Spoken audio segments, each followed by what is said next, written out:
അനുപമേ, ഒരാഴ്ചത്തേക്ക് ഇനി വരാൻ പോകുന്ന ഒരാഴ്ചത്തേക്ക് നമ്മുടെ സകലമാന വാർത്താ ചാനലുകളും ഓൺലൈൻ ചാനലുകളും അതല്ലെങ്കിൽ റേഡിയോ ഒപ്പം തന്നെ ഇതുപോലെയുള്ള എന്താ പറയാ പോഡ്കാസ്റ്റുകള് യൂട്യൂബ് ചാനലുകള് എല്ലാവരും അടച്ചുപൂട്ടാൻ പോവുകയാണെന്ന് വിചാരിക്കുക, അല്ലെങ്കിൽ ലീവ് എടുത്ത് വെക്കേഷന് പോവാണ്.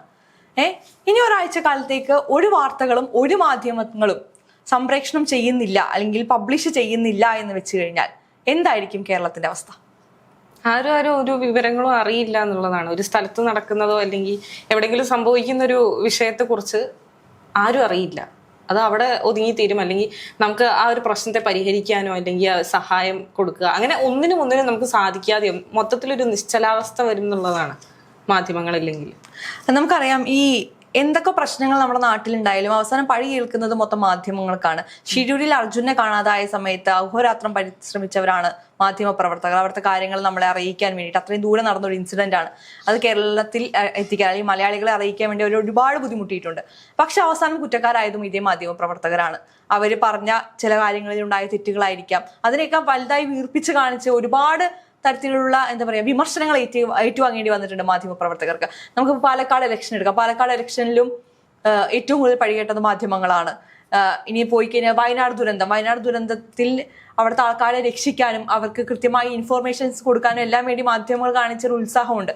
പക്ഷെ അവിടെയും മാധ്യമങ്ങളുടെ കച്ചവടമാണ്, അല്ലെങ്കിൽ മാധ്യമങ്ങൾ എന്താ പറയാ അവരുടെ TRP കൂട്ടാൻ വേണ്ടിയിട്ടാണ് അല്ലെങ്കിൽ അവരുടെ വ്യൂസ് കൂട്ടാൻ വേണ്ടിയിട്ടാണ് ഇത്തരത്തിലുള്ള പ്രവർത്തികളിൽ ഇറങ്ങിത്തിരിക്കുന്നത് എന്ന് പറഞ്ഞ് അവിടെയും മാധ്യമങ്ങളെ വിമർശിച്ചു.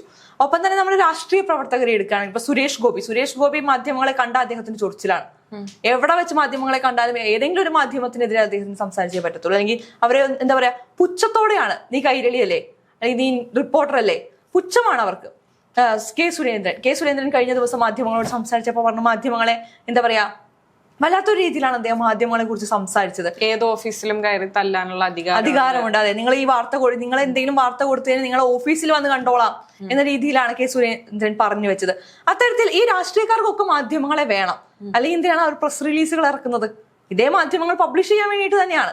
എന്നാൽ മാധ്യമങ്ങൾ വാ തുറന്നു കഴിഞ്ഞാൽ അവർക്ക് അത് എന്താ പറയാ ബുദ്ധിമുട്ടാണ്. ഇനി അവർക്കെതിരെ എന്തെങ്കിലും ഒന്ന് സംസാരിച്ചു കഴിഞ്ഞാൽ ബുദ്ധിമുട്ടാണ് ഇനി.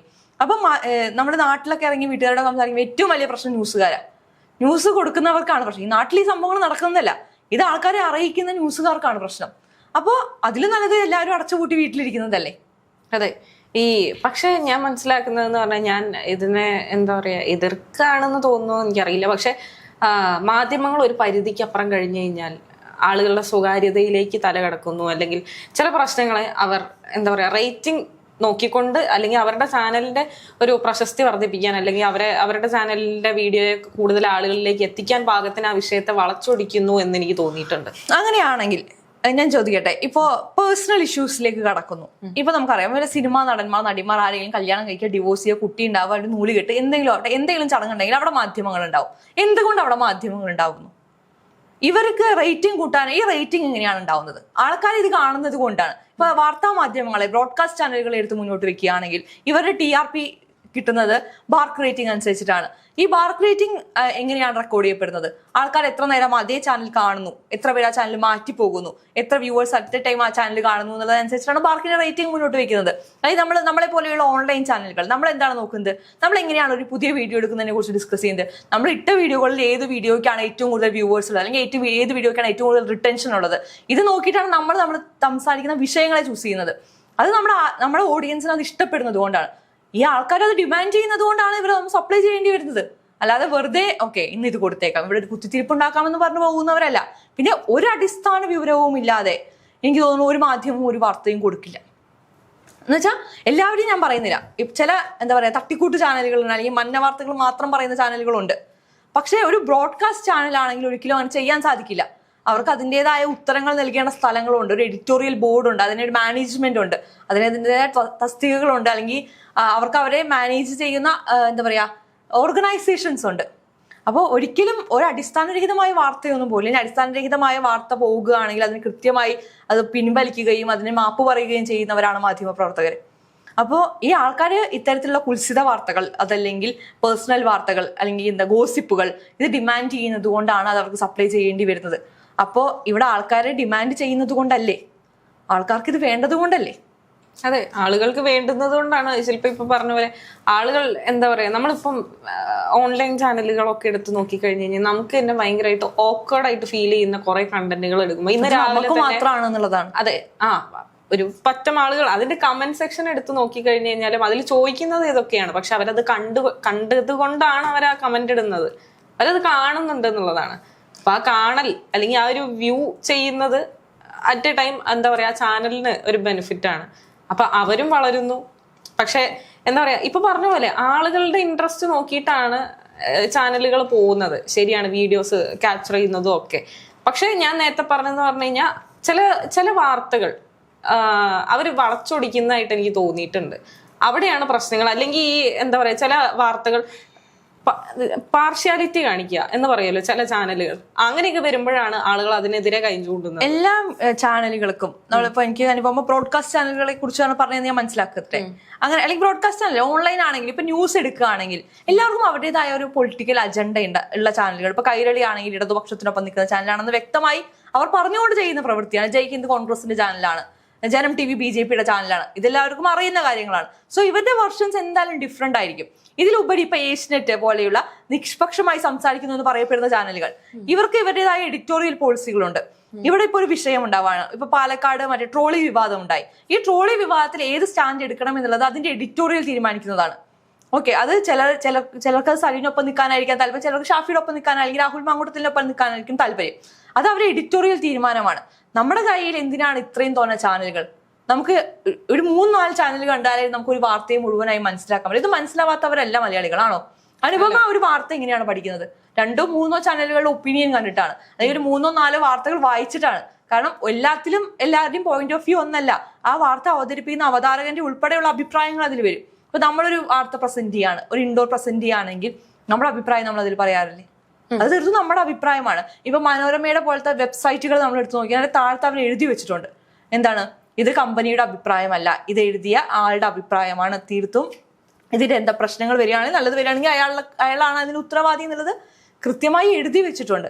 പിന്നെ ചില ചാനലുകൾ നമ്മൾ കാണാറുണ്ട്, എന്താണ്, അന്ന് അവിടെ സംഭവിച്ചത് എന്ത്, അങ്ങനത്തെ ഒരു കണ്ണിങ് ആയ ക്യാപ്ഷൻ കൊടുക്കും. നമ്മൾ അതെടുത്ത് വായിച്ചത് മൊത്തം വായിച്ചു കഴിഞ്ഞാൽ അവിടെ എന്താ സംഭവിച്ചതെന്ന് നമുക്ക് മനസ്സിലാക്കാൻ പറ്റില്ല.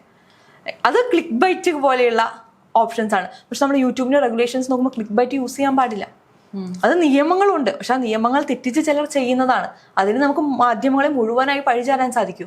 ഇല്ല. മാധ്യമങ്ങളുടെ ഡിമെറിറ്റ്സിലേക്ക് മാത്രം നമ്മൾ ഒതുങ്ങിപ്പോയാൽ അത് ശരിയാവില്ല. മെറിറ്റ്സും ഉണ്ട്. നേരത്തെ നമ്മൾ പറയാൻ ആരംഭിച്ച സമയത്ത് നമ്മൾ പറഞ്ഞിരുന്നു, മാധ്യമങ്ങളില്ലെങ്കിൽ നമുക്ക് വിവരങ്ങൾ കൈമാറ്റം ചെയ്യാൻ പറ്റില്ല, അല്ലെങ്കിൽ കാര്യങ്ങളൊന്നും എവിടെ അറിയില്ല. ഒരുപാട് സഹായങ്ങൾ അല്ലെങ്കിൽ ഒരുപാട് നല്ല കാര്യങ്ങൾ മാധ്യമങ്ങൾ മൂലം നടക്കുന്നുണ്ടെന്നാണ് ഞാൻ മനസ്സിലാക്കുന്നത്.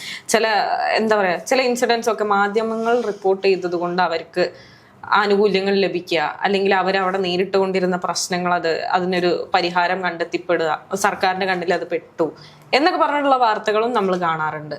മാധ്യമങ്ങൾ അപ്പം മോശം കാര്യങ്ങൾ മാത്രമല്ല, അല്ലെങ്കിൽ മാധ്യമങ്ങളുടെ സൈഡിൽ ആളുകൾ എപ്പോഴും പഴിചാരുന്ന പോലെ അവര് എന്താ പറയാ, ഈ പറയുന്ന പോലെ വളച്ചൊടിക്കലും അങ്ങനത്തെ അല്ലെങ്കിൽ ഈ പക്ഷം ചാരിയുള്ള കാര്യങ്ങളും മാത്രമല്ല, അവർക്ക് ബെനിഫിറ്റ്സും ഉണ്ട്, അല്ലെങ്കിൽ അവരുടെ മെറിറ്റ്സും നമ്മൾ കാണാറുള്ളതാണ്.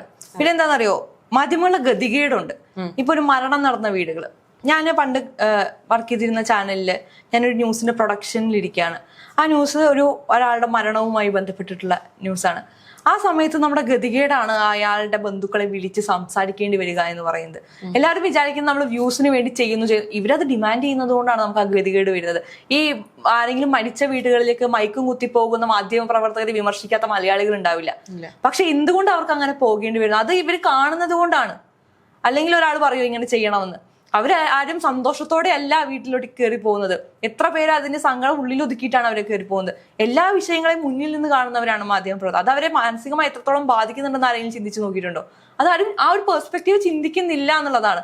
നമ്മൾ അവിടെ പോയി കുത്തി ചോദ്യങ്ങൾ ചോദിക്കേണ്ടി വരുന്നത്, അല്ലെങ്കിൽ ഒരു വിവാദത്തിന്റെ ഇടയിൽ നിന്ന് ചോദ്യം ചോദിക്കേണ്ടി വരുന്നത്, അത് അവരുടെ ജോലിയാണത്. അതല്ലെങ്കിൽ ഈ ആൾക്കാർക്ക് ഇത് കൊടുക്കേണ്ടി വരുന്നത് കൊണ്ടാണ്. അല്ലെങ്കിൽ അവർക്ക് ചെയ്യേണ്ട ആവശ്യകതയുണ്ടോ? ഇവിടെ ആരെങ്കിലും ഒരു മരണം നടന്നു കഴിഞ്ഞാൽ ആ വീട്ടിലെ കുടുംബക്കാരുടെ ബൈറ്റ് കാണില്ലെന്ന് അങ്ങ് തീരുമാനിക്കട്ടെ എല്ലാരും കൂടിയിട്ട്. അങ്ങനെയാണെങ്കിൽ പിന്നെ ബൈറ്റ് എടുക്കാൻ ആരെങ്കിലും പോവില്ല. ശരിയാണ്. അതൊരു മാധ്യമ പ്രവർത്തകന്റെ ഗതികേടാണ്. പക്ഷെ അതിനെ എന്തോ അവർ ചെയ്യുന്ന പാതകമായിട്ടാണ് കാണുന്നത്. പക്ഷെ അവരാരും അത് സന്തോഷത്തോടെ അല്ല ചെയ്യുന്നത്. ആ ഒരു സൈഡ് ആരും ആലോചിക്കും. പിന്നെ എല്ലാത്തിനും ഒരു നല്ല വശവും പൊട്ടവശവും ഉണ്ടാവും. അതിന് നല്ല വശത്തെ എടുക്കുക എന്നുള്ളതാണ്. പൊട്ടവശമില്ലാത്ത മനുഷ്യരുണ്ടാവോ? ഇല്ല. അതിന്റെ നല്ല വശത്തെ എടുക്കുന്നതിലല്ലേ കാര്യം.